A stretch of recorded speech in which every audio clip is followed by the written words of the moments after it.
Asma, welcome to the show. Thank you. You look gorgeous. I know. I am a fan of yours. You are a marketing genius, by the way. Yes, that is also correct. Yeah, for anyone not familiar with your career prior to The Real Housewives of Beverly Hills, can I just go through some things that you've done? You were chief marketing officer at Netflix. You were... Oh, get ready. You were chief brand officer at Uber. You're the head of global marketing at Beats by Dre, Apple Music, and iTunes. Yes. You're the head of music and entertainment marketing at Pepsi, and did Super Bowl halftime shows like Beyonce, Bruno Mars, etc. You were named Billboard's Female Executive of the Year, and you were inducted into the American Marketing Hall of Fame. Come on now. Come on now. That's how you do it. That is unbelievable. What a resume! Thank you. And I did it all in heels. Thank you. Yes. And so when you're doing these marketing ideas for these companies, where do your ideas come from? Well, okay, so here's the thing. I am very intuitive. You know, my big ideas come in all sorts of places. Yeah. You know, I like watching people. I like reading all kind of stuff. I mean, I think pretty much like you. It's like the ideas just, they come sometimes from strange places. You know, I could be sleeping, wake up, I'm like, oh my God. You know, like for instance, a year ago, or almost a year ago, I launched a new company, a hair and beauty company, right? And so I'm talking, oh yeah, exactly, beauty and hair? Yes, fabulous, thank you. And so I was talking to the woman who runs PR, and she's like, you know, what do you want to do to anniversary it? And I have the really big ideas, right? So like, for instance, when I launched the company, I launched it at the top of the Empire State Building. Because I was like, I'm launching an empire. You know what I mean? Yes. So I need to make it feel like something. And so she's like, well, what are you going to do to top that? And I was like, I want to put a wig on the Statue of Liberty. You know what I'm saying? Yeah. Like, I don't know if that is in code. I don't know if it's going to, like, suffocate Staten Island. I'm not quite sure what's going to happen, but I want a wig on the Statue of Liberty. Wait, are you going to do it? I am going to try my hardest.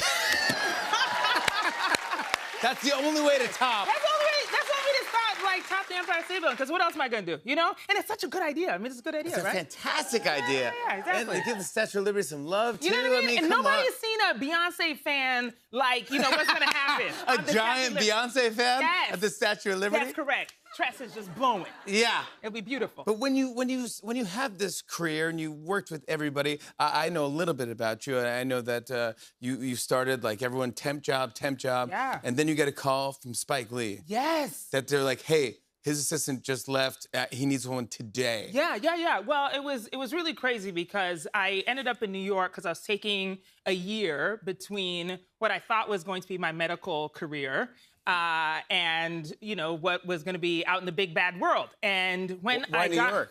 What? Because I was young and dumb and New York sounded fun. Yeah, that's right, yeah. It sounded like a good time. It's a great city. Yeah. It's the best city. And I came from Colorado Springs, Colorado, so it was a far place from home. Yep. And I was like, I'm gonna make my way in the big city, you know? And I was temping, and I got the call that said Spike had fired his assistant and that they needed somebody to answer the phones.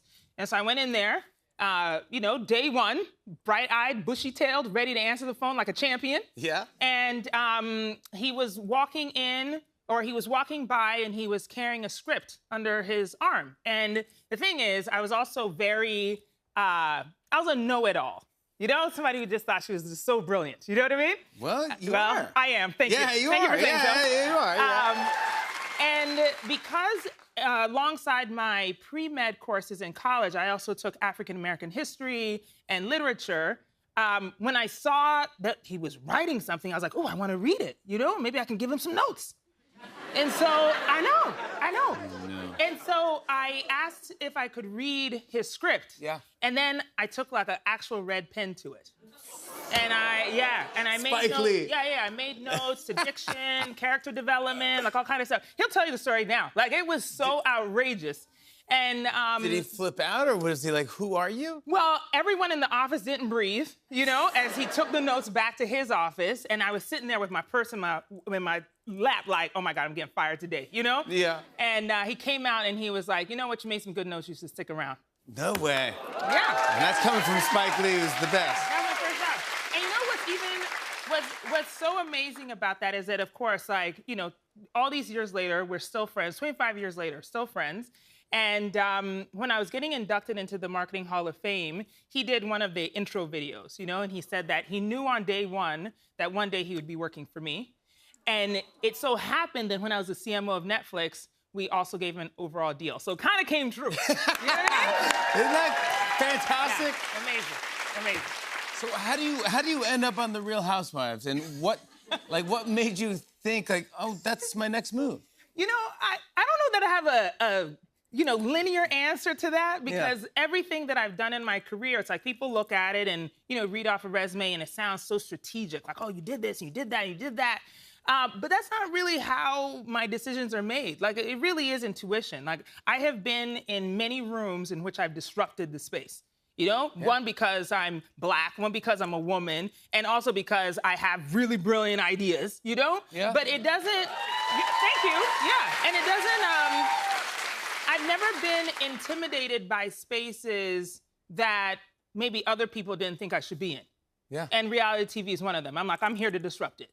Let's do it. That's yeah. Right. Yeah. And you're a fan favorite. Everyone loves you. Yes. Everyone loves you. You're a fan favorite. I'm a girl's girl. You are fantastic. They need you. It's perfect.